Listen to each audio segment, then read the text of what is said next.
Deus não tem plano B.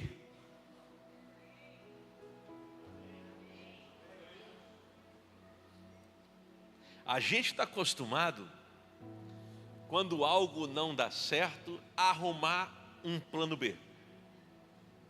A gente. Aliás, é comum essa expressão no meio do empreendedorismo.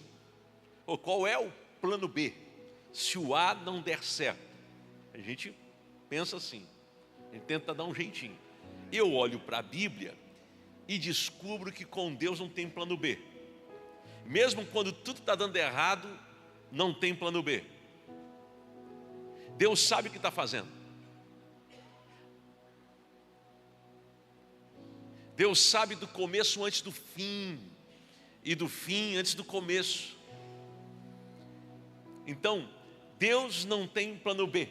Deus tem um plano perfeito. Eu quero que você diga isso. O plano de Deus é perfeito. Quem crê nessa palavra? Você tem que colocar isso no seu coração. Davi, ele cometeu erros. Davi, ele passou por perseguição. E tudo fazia parte de um plano perfeito de Deus. Abraão, da mesma forma, tudo fazia parte de um plano de Deus. Deus deixa de falar com Abraão por conta de Ló, mas era plano de Deus, sempre é plano de Deus. Tragédias, angústias, circunstâncias difíceis, portas fechadas, precipitação disso ou daquilo, tudo é plano de Deus. Deus sabe o que está fazendo. Deus não tem plano B. Diga, Deus não tem plano B. E para meditarmos na palavra nesta manhã, eu gostaria que você ficasse de pé e abrisse a sua Bíblia em Êxodo capítulo 3, versículos 1 a 4. Êxodo 3, 1 a 4. Aleluia, como é bom estarmos aqui reunidos. Diz assim o texto bíblico: apacentava Moisés o rebanho de Jetro, seu sogro, sacerdote de Midian, e levando o rebanho para o lado ocidental do deserto, chegou ao monte de Deus, a Horebe. Apareceu-lhe o anjo do Senhor numa chama de fogo, no meio de uma sarça. Moisés olhou, e eis que a sarça ardia no fogo, e a sarça não se consumia. Então disse consigo mesmo: irei para lá, e verei esta grande maravilha, porque a sarça não se queima. Vendo o Senhor que ele se voltava para ver, Deus do meio da sarça o chamou e disse: Moisés, Moisés. Ele respondeu: eis-me aqui. Glória a Deus. Curve a sua cabeça. Senhor, te louvamos por tua palavra. Abrimos o nosso coração e pedimos que a tua palavra encontre lugar e caia como uma semente no nosso ser interior. Que o Senhor faça esta semente que é a tua palavra produzir vida, resultados. Que o mover do teu Espírito Santo seja real na nossa vida e que ao sairmos daqui possamos fazê-lo com alegria debaixo da unção do Senhor. Nós oramos em teu nome, em nome de Jesus, e todos digam amém. Antes de se assentar, cumprimente alguém aí.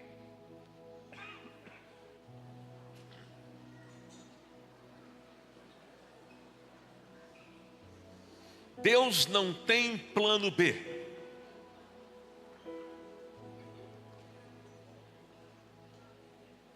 A sua vida está nas mãos de Deus. A sua história está nas mãos de Deus. Os seus dias estão nas mãos de Deus. O que você é, o que você tem, tudo isso coloque nas mãos de Deus. Obrigado, querido. Eu quero começar esta homilia dizendo que o tempo não pode impedir as escolhas de Deus. O tempo não pode impedir as escolhas de Deus. Eu quero que você declare isso, e eu peço para declarar.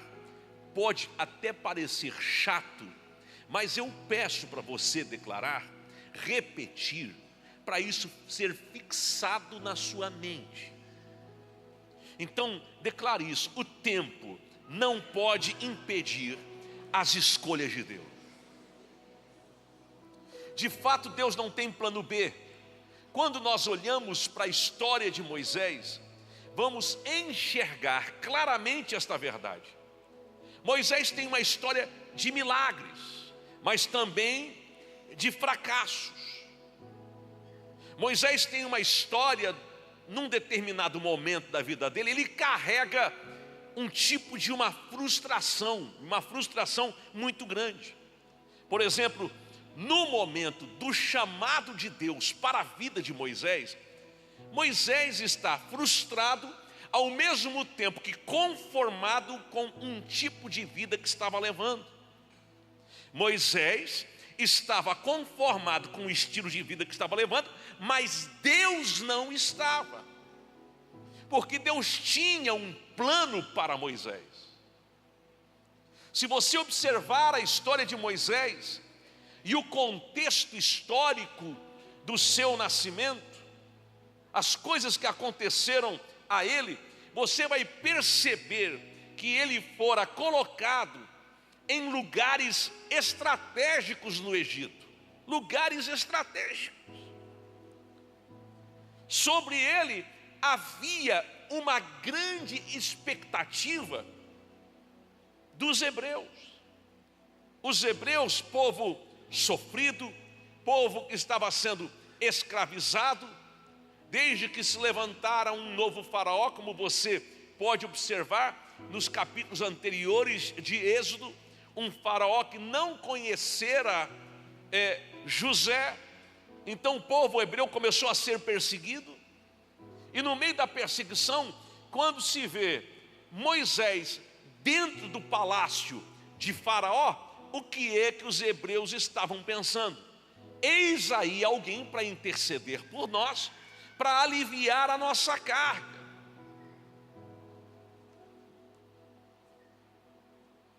O novo faraó, que diz que não reconhecia quem fora José, que não conhecera José de forma pessoal, teme o crescimento do povo hebreu e ordena o extermínio dos meninos que nasciam das hebreias. É nesse contexto que nasce Moisés, que é escondido, é colocado num cesto no rio, observado por sua irmã, até que esse cesto no rio chega perto de uma das filhas de Faraó. Ela traz para si, olha, dá um nome, Moisés, porque das águas o tenho tirado. Miriam se apresenta com uma solução rápida, dizendo: olha, você precisa de uma mulher que tenha experiência como mãe. Se você quiser, eu chamo uma hebreia que tem experiência para cuidar desta criança, para você até desmamá-lo. E isso vai acontecendo com Moisés. Ele é cuidado pela própria mãe Joquebede. Quando a criança já é adolescente, quase elevado para o palácio de Faraó, lá é devolvido, porque fora adotado pela filha de Faraó. E lá dentro do palácio ele recebe toda a instrução, a expertise, a cultura do mundo.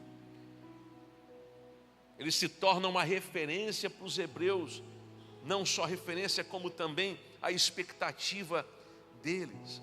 O povo hebreu olha para Moisés, sobre Moisés está uma pressão. Quer dizer, você não foi colocado lá por acaso, você não está aí por acaso, você está aí para uma missão. O povo hebreu queria um alívio, mas Deus não queria dar alívio ao povo hebreu. Deus queria dar a eles libertação. O povo hebreu queria alívio, mas Deus queria dar a eles libertação. Diga amém. Escute o que eu vou dizer e pega esta verdade para você, mesmo que ela possa doer um pouquinho. Deus não quer dar uma melhoradinha na sua vida. Não quer. Deus quer resolver a sua vida. Deus não quer dar uma ajeitadinha, uma melhoradinha. Eu sei, é legal quando a gente vê a mão de Deus agindo em nosso favor, nos alcançando com uma ou outra coisa. Por exemplo, é tão bom quando você vê o socorro de Deus chegando com uma provisão.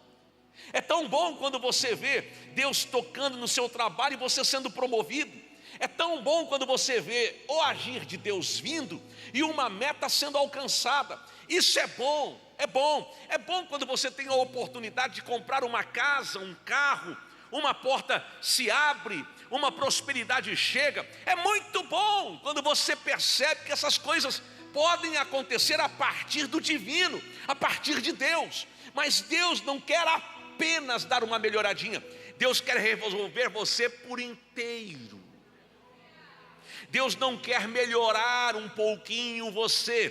Deus quer te libertar.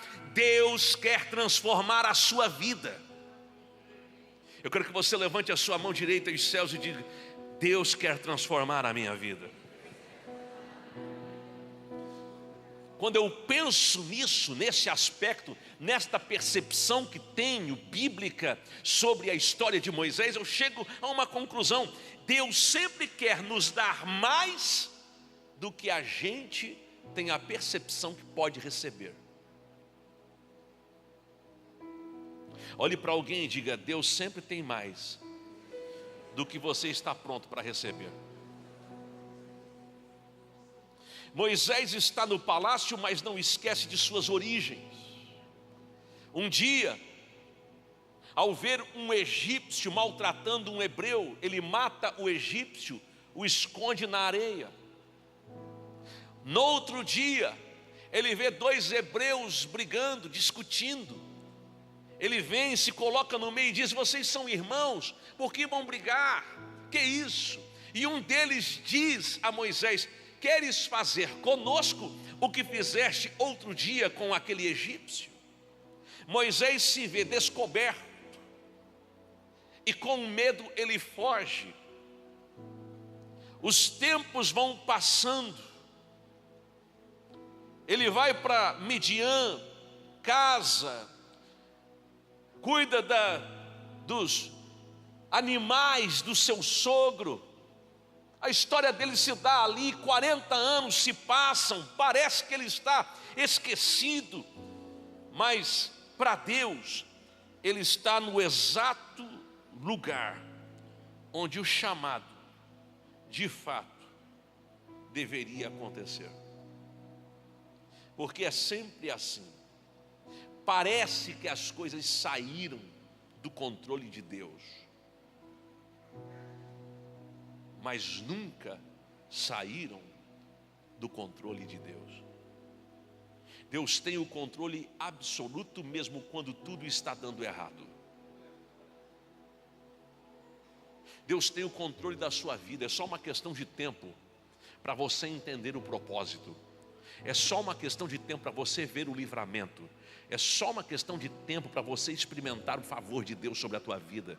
É só uma questão de tempo. Diga amém. De verdade, com Deus é assim. Quando parece que acabou, está apenas começando. Quando parece que acabou, Deus está só começando. Olhe para alguém perto de você. Há um recomeço de Deus para a sua vida. Diga para esta pessoa. Diga com todo o teu coração, porque é uma verdade.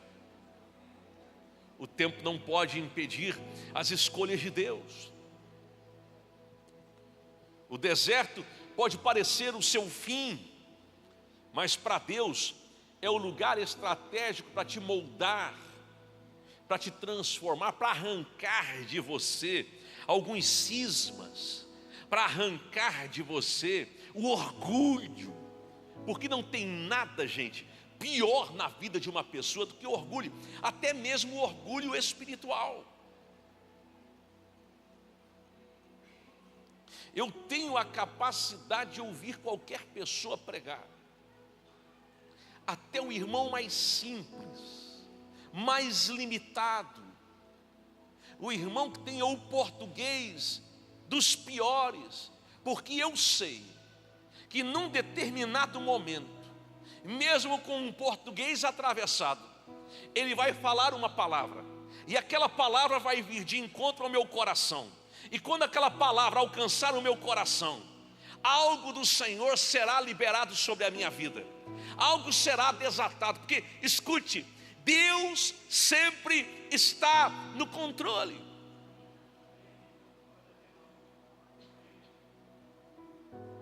Deus não cancelou os planos que tinha para Moisés, justamente porque ele não tem plano B. Ele tem um plano perfeito, ele vai agir, vai trabalhar. A gente pode atrasar, a gente pode tentar impedir, a gente pode dar as costas, mas não pense que Deus vai te dar outra alternativa. Ou você entra no que Ele estabeleceu, ou você fica de fora. Porque na Bíblia, poucas vezes nós vamos ver alguém desprezando os planos de Deus e ficando de fora. Tem. O jovem rico é um exemplo. Jesus o amou, mas ele foi embora. Ele desprezou. É um exemplo. Mas com certeza Deus apareceu para muita gente que não creu. Mas o plano de Deus sempre é infalível. Se você entende que aquele plano é para a sua vida, você se submete, fica tranquilo. Tem coisas do Senhor que irão acontecer na sua história. Diga amém. E a primeira coisa que eu anotei aqui, observando este capítulo 3, é: Deus se revela no meio do impossível. O que eu disse? Eu disse que Deus se revela no meio do impossível. É impossível? Fica tranquilo. Mais uma vez, Deus vai mostrar a sua glória.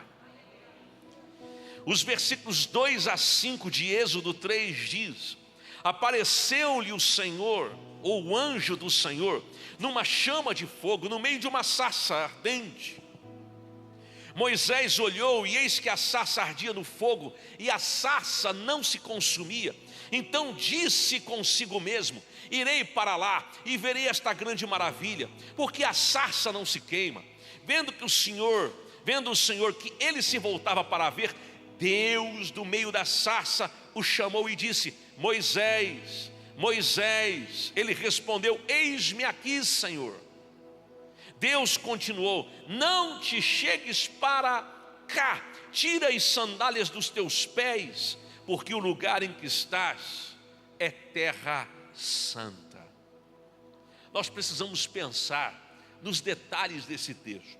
Primeiro, nós vamos enxergar uma sarça ardente. Uma sarça ardente. A sarça ardente simboliza a presença de Deus. Este fogo não é um fogo humano, um fogo físico, mas um fogo espiritual. É tremendo isso. E quando eu penso num fogo espiritual, num fogo que está queimando, mas não está consumindo, eu vou lembrar do quê? De Atos capítulo 2. Porque quando o Espírito Santo vem sobre aqueles irmãos que estavam no cenáculo, clamando para que o Espírito Santo fosse derramado, foram vistas sobre eles línguas como que de fogo.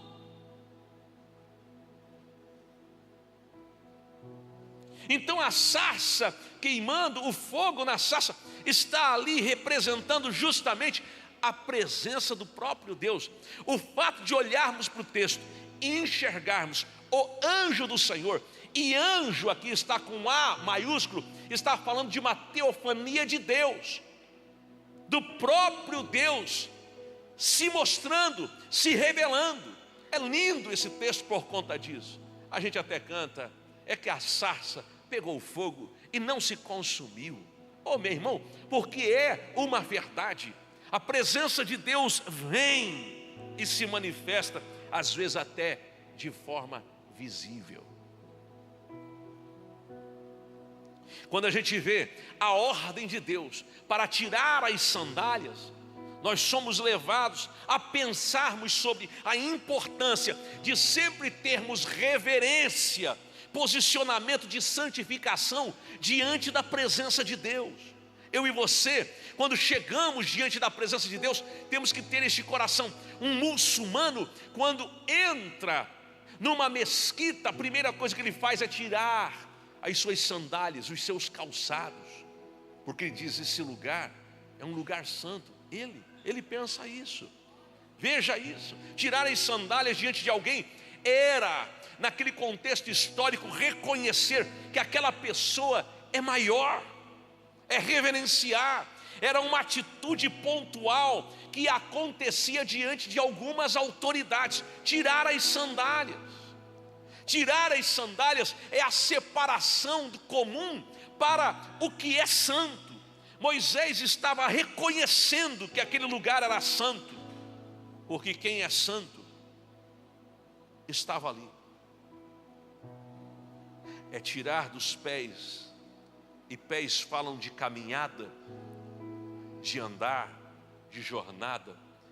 É tirar dos pés o que é habitual e dizer: quer saber, eu estou abrindo mão da minha caminhada até aqui, eu estou abrindo mão da minha história até aqui, eu estou abrindo mão das geografias que eu coloquei meu pé, porque agora eu quero um novo nível, eu quero uma nova geografia, eu quero viver uma coisa nova, eu quero uma experiência mais profunda. Isso é tirar as sandálias.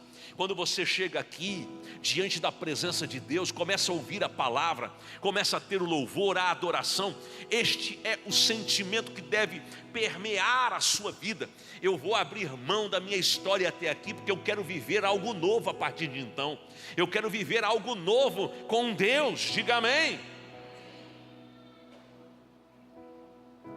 Mas outro fato que vejo importante no texto é que Deus o chama pelo nome, gente. Deus o chama o quê? Pelo nome. Deus diz o que a ele? Moisés, Moisés. Deus o chama pelo nome. Deus está dizendo: Moisés, vem cá, eu estou te chamando porque eu te conheço. Eu sei quem você é, Moisés. Eu sei qual é o contexto do teu nascimento. Eu sei tudo que você passou.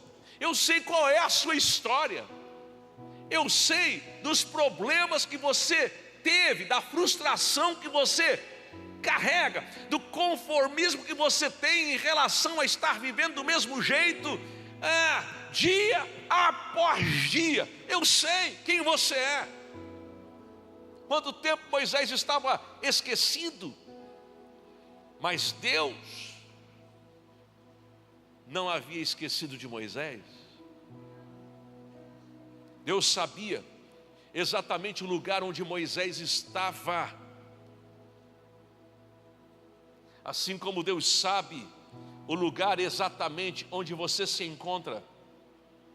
Hoje você veio para esse culto e a sarça está queimando aqui.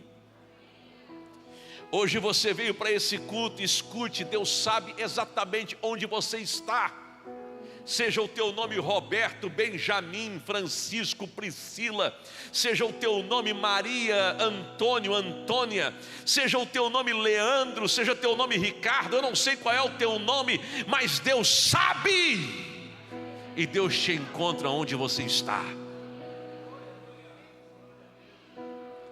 Deus te chama para uma experiência maior. Deus te chama para uma experiência. Deus não muda o plano. Deus, escute o que eu vou dizer. Moisés estava vivendo no deserto de Midian. Deus encontrou Moisés no deserto dele, assim como Deus te encontra no deserto que você está vivendo. Deserto é traduzido, tem simbologia bíblica como lugar difícil, como tempo difícil, como provação, como luta, como adversidade. Deus te encontra nos teus desertos. Deus encontra você no meio das tuas adversidades. Ele te encontra e basta. E quando Ele chega dizendo: eu conheço a tua história. Deus não tem plano B. O plano de Deus é perfeito.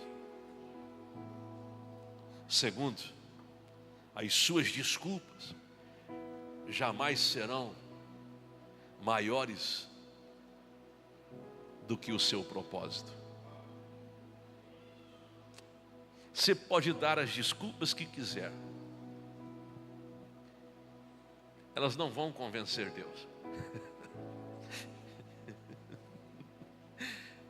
Levanta sua mão aí, diga: graças a Deus, minhas desculpas não funcionam.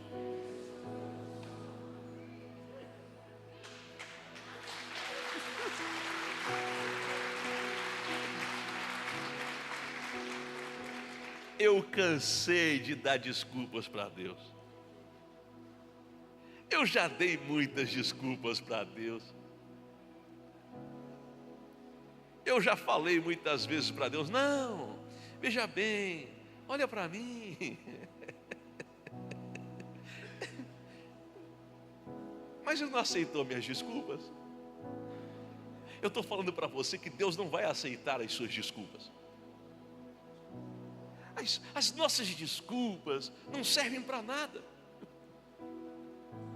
As nossas desculpas para Deus, sabe como que soa para Deus? Ele é humilde. Ele é humilde, olha só. Que já pensou Deus chamar Moisés e Moisés bater no peito e falar: é isso aí, eu sou o cara, Senhor, pode contar comigo porque eu arrebento. Ele ia ter que passar por mais um deserto. Ele ia ter que passar por mais um problema. Porque tem gente que quando você diz: ei, você, não, pode contar com o pastor, eu sou o cara. Igual a mim, louvado seja meu nome, não tem ninguém igual.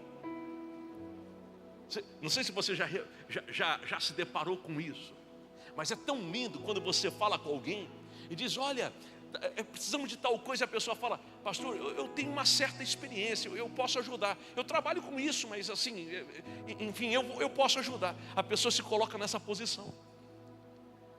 Eu acho que se Deus chamasse Moisés, quando Moisés estava lá dentro do palácio, a resposta ia ser diferente.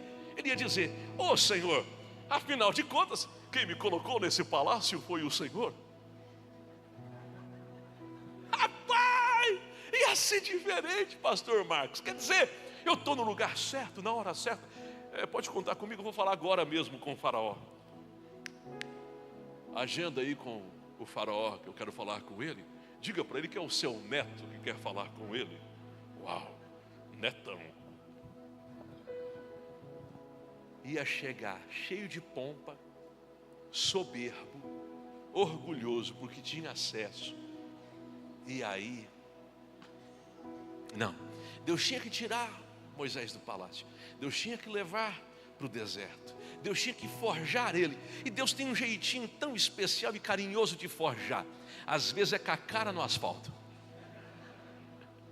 é dando uma lixada boa. É o jeito dele.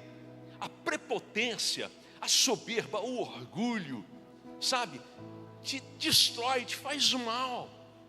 Se esquece dos processos que enfrentou, e é um problema. As desculpas, na minha percepção, estão revelando o quê? A humildade de Moisés. Moisés dá desculpas, mas Deus não desiste dele. Você dá desculpas, mas Deus não desiste de você. Você pode dizer: não aguento mais, Senhor, não aguento mais essa empresa, não aguento mais isso aqui, não aguento mais aquilo ali, não aguento mais os negócios, não aguento mais meu trabalho, não aguento mais meu patrão, não aguento mais a família, não aguento mais o casamento, não aguento mais. Você pode falar o que quiser. Deus tem um plano. Esse plano está relacionado a você. E não adianta, quanto maior for o deserto, maior será a manifestação de Deus na sua vida.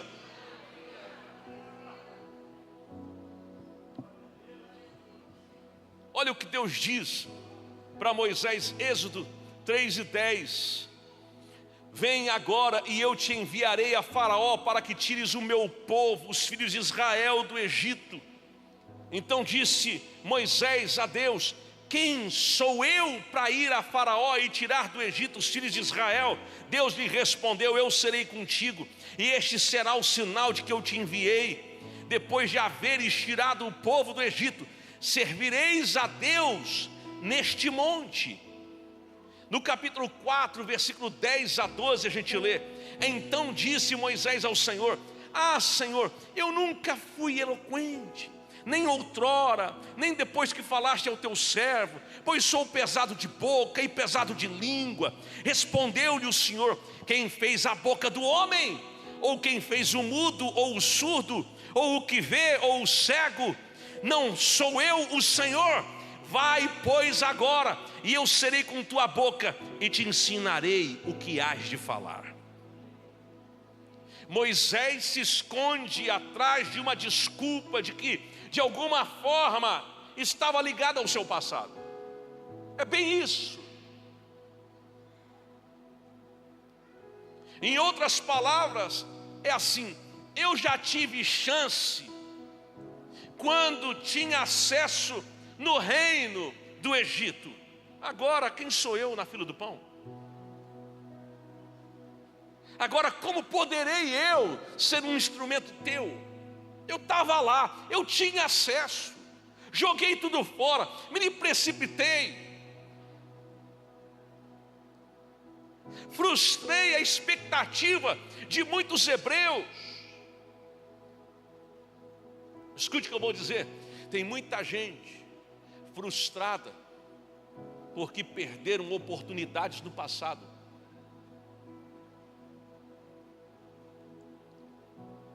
Frustradas porque perderam tempo, frustradas porque foram traídas, frustradas porque não foram compreendidas, não foram respeitadas, frustradas porque pensam estarem esquecidas, frustradas porque sofreram um tipo de perseguição, até calúnia, frustradas porque elas mesmas erraram, pecaram, cometeram gafes. Mas enfim, escute, as frustrações relacionadas ao seu passado não podem impedir o novo de Deus de vir sobre a sua vida. Nenhuma desculpa é suficiente diante da grandeza de Deus, nenhuma é. Quando Deus tem algo com você, nenhuma desculpa vale.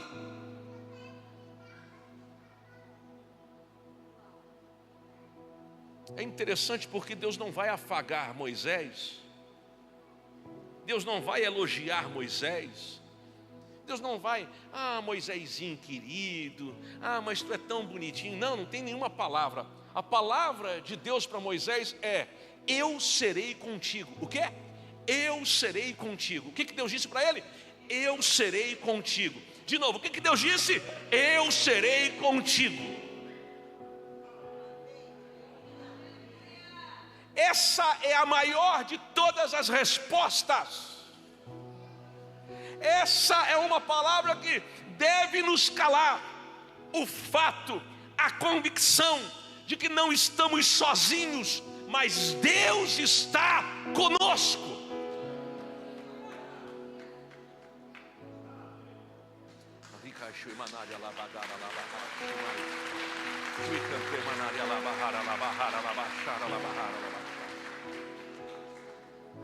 Não pense que Deus procura pessoas capacitadas. Deus capacita os escolhidos. E Ele capacita mesmo. Ele faz coisas extraordinárias. Muitas vezes Deus não pergunta se você quer, se você aceita. Não, Deus apenas comissiona. Em outras palavras está dizendo: é contigo e ponto final. Vou fazer através de você, não tem jeito. E você acorda pela manhã e diz: não, por que eu estou... Um irmão falou para mim: pastor, por que eu estou nessa empresa? O meu patrão serve os espíritos. O meu patrão, pastor, se eu falar para o senhor, ele é o diabo em pessoa. E eu olhando para a pessoa, quase dizendo de mim mesmo: então saia de lá, procura outro emprego. Mas o Espírito Santo soprou para mim e disse: não, ele está no lugar certo. E eu disse: como é que eu digo para ele que ele está no lugar certo? Como que eu falo? Mas eu falei: você está no lugar certo. Por fim estava ele e o patrão entrando aqui na igreja, e o patrão liberto, se convertendo, batizado, porque Deus sabe o que está fazendo. Deus tem um plano, mesmo quando não parece ser plausível, Deus tem um plano.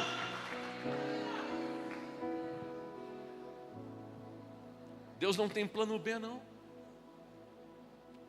Ele tem um plano perfeito com você. Em terceiro lugar, somos os mensageiros. A mensagem é de Deus. Até vou tomar uma aguinha agora, porque aqui é forte o fato.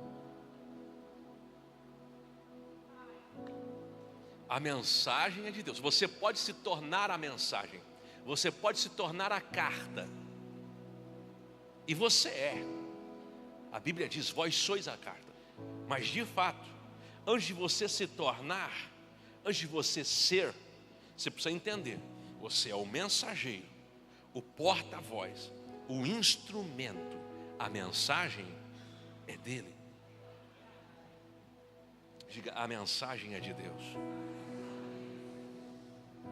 Deus disse a Moisés, versículos 13 a 15 do capítulo 3: eis que quando eu vier aos filhos de Israel e lhe disser, disse Moisés a Deus: eis que quando eu vier aos filhos de Israel e lhe disser, o Deus de vossos pais me enviou a vós outros, e eles me perguntarem, qual é o seu nome, que lhes direi? Disse Deus a Moisés: eu sou o que sou. Disse mais: assim dirás aos filhos de Israel, eu sou, me enviou a vós outros. Disse Deus ainda a Moisés: ainda dirás aos filhos de Israel, o Senhor, o Deus dos vossos pais, o Deus de Abraão, o Deus de Isaque, o Deus de Jacó, me enviou a vós outros. Este é o meu nome eternamente, e assim serei lembrado de geração em geração. Deus se apresenta a Moisés como o eu sou, o eterno, o suficiente e o absoluto. O eterno, o suficiente e o absoluto. Antes dele não tem ninguém, depois dele não haverá. Antes dele não tem ninguém, depois dele não haverá. Ele é suficiente, quer dizer, não importa a sua necessidade, se ele estiver presente, ele é suficiente. Ele é suficiente. Ele é a provisão, ele é a resposta, ele é a libertação. Onde ele está, até a tristeza salta de alegria. Diante da presença dele, os coxos saltam e a língua dos mudos cantam.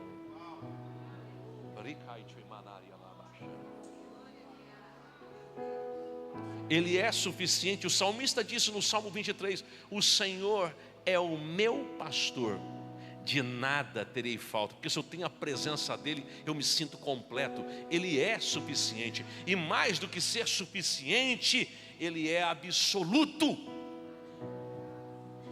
Não há sombra, não há variação, não há dúvida, não há interrogação. Quando ele chega para responder, ele chega para resolver, ele chega para definir, ele chega para dar a direção clara.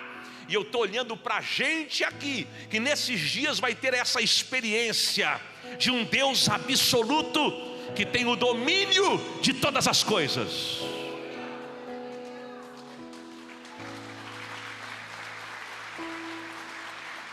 Deus está dizendo para Moisés: Moisés, você não vai com a sua capacidade, você não vai com a sua expertise, não se trata do teu nome, Moisés.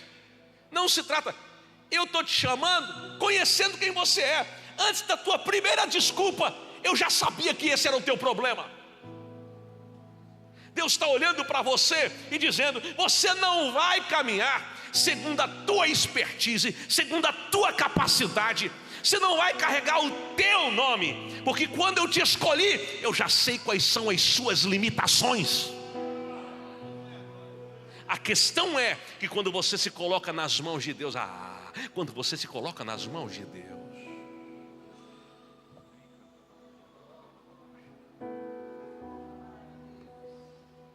Deus diz: olha, você vai em meu nome.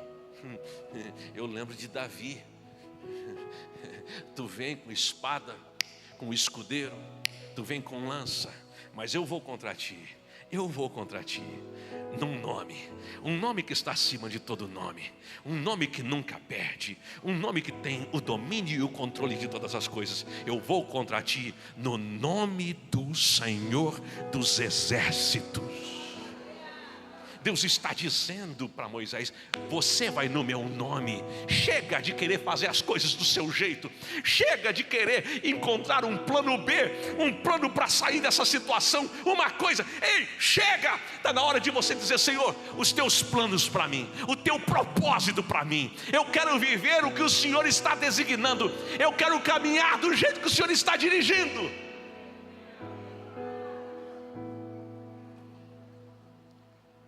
A autoridade está na missão e na voz de Deus que você ouviu. Escute, podem falar o que quiser para mim, mas ninguém pode roubar as experiências que eu tive. Eu compartilhei na quarta-feira, está gravado, um testemunho, uma história, algo extraordinário que eu vi. E eu falei: eu não falo isso, porque se eu falar isso na igreja, sempre vai ter gente que vai dizer: esse pastor é maluco, isso é impossível de acontecer. Mas é um testemunho. Ninguém pode roubar de mim o fato de ter vivido algo. Pode alguém chegar para mim e dizer: pastor, eu tenho uma coisa teológica para te dizer, é assim que funciona, tem que ser desse jeito, é aqui, é ali, e querer me limitar num conceito, colocar a minha fé dentro de uma caixinha de sapato, dizer: carrega assim, é desse jeito, põe aqui, põe lá. Alguém pode falar isso, mas escute o que eu vou dizer: ninguém pode roubar as experiências que eu tive. Ninguém pode roubar as experiências que você está tendo. Porque tem gente aqui tendo experiências, mas em cada experiência que você está tendo, vai ter crescimento. Cada experiência que você está tendo vai colocar você num patamar novo. Não estou falando de honra, de reconhecimento, não estou falando disso não. Eu estou falando de autoridade, de unção, de poder, de intrepidez, de ousadia, de olhar para o caos e levantar a voz e dizer: na autoridade do nome de Jesus, pode bater em retirada, Satanás, porque a história aqui é diferente, porque chegou alguém que carrega não uma coisa que tem a ver com o seu passado, mas uma experiência poderosa com o eterno. Esse é o ponto, essa é a questão.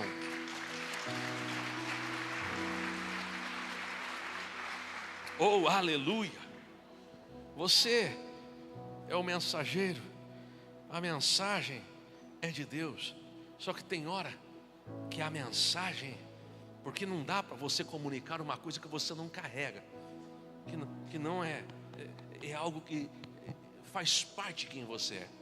Senão você se torna alguém mecânico. Você se torna um papagaio que ouve uma coisa e fala lá.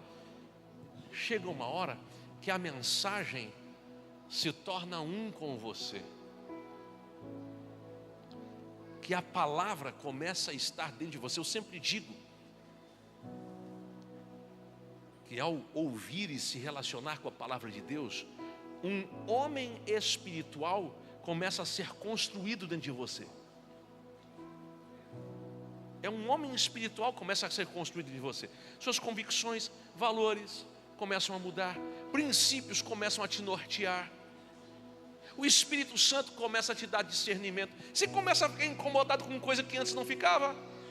É ou não é? Você começa: calma aí, que história é essa aí?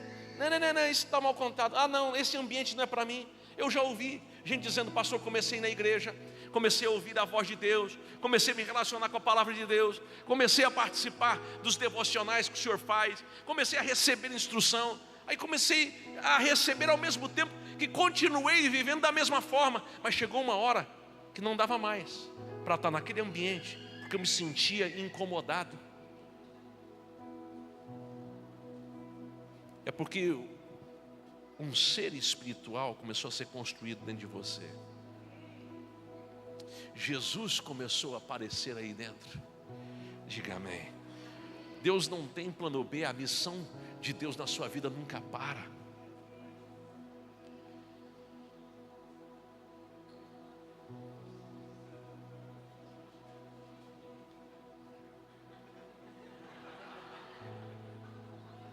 É para terminar? Tu que deu ordem?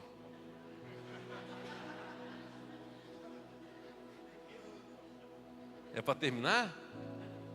É para terminar ele? Está com fome? Você almoça às 11 da manhã? Depende. Mas desse tamanho? Aquilo ali, ó, olha ali, magrinho. 2x salada, eu acho que é um para encher uma perna, outro para outra, mais uns 2 para ir até o teto. Lindão. Eu quero concluir. Já que ele chegou, dizendo que o plano de Deus é suficiente para a sua vida.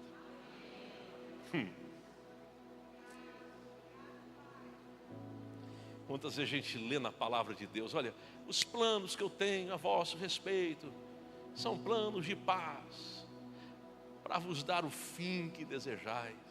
A gente começa a olhar para a palavra de Deus e perceber que os caminhos de Deus são maiores, os pensamentos de Deus são superiores, assim como é a sua fidelidade, a sua grandeza, a sua glória.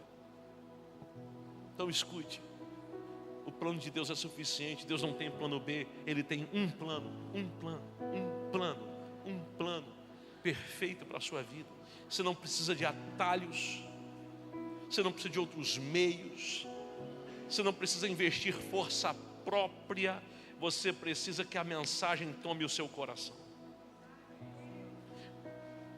No decorrer da caminhada, você vai ver, porque primeiro Moisés ouve a mensagem, depois Moisés transmite a mensagem, mas entre a primeira e a 10ª praga, você começa a ver que a mensagem entrou dentro de Moisés. Agora Moisés não apenas tem, mas Moisés se torna. E quando olham para Moisés, eles veem o que? A glória de Deus em Moisés. Ele sobe no Monte Sinai e quando desce o seu rosto brilhava. Por quê? Porque era visível a glória de Deus na vida de Moisés. Eu e você seremos esse tipo de mensageiro. Não alguém que conhece apenas a mensagem, mas alguém que tem a mensagem dentro de si. Alguém que carrega a unção, diga amém. O que você fala aos outros, antes de transformar os outros, deve transformar você. Deus tinha que trabalhar na vida de Moisés. Por que demorou tanto o povo de Israel sair do Egito? Que Deus tinha que trabalhar nisso. É interessante porque Deus disse a Moisés: você vai lá pedir para Faraó e escute, Faraó vai ter o coração endurecido e não vai deixar. Deus está dizendo, você vai lá, é como se Deus dissesse, vai lá perder tempo, porque o que você pedir, Faraó não vai acatar. Olha isso. Mas é meu plano, é meu propósito. Deus está dizendo, não é porque você recebeu uma negativa, não é porque não deu certo agora, não é porque alguém deu as costas nesse momento, não é porque o teu sonho não foi realizado, que parece que Deus não sabe o que está fazendo. Deus manda Moisés ir 1, 2, 3, 4, por diversas vezes e já diz: você vai pedir, e Faraó não vai aceitar, eu vou endurecer o coração dele. Porque Deus é assim, gente. Antes de fazer, Deus quer tratar.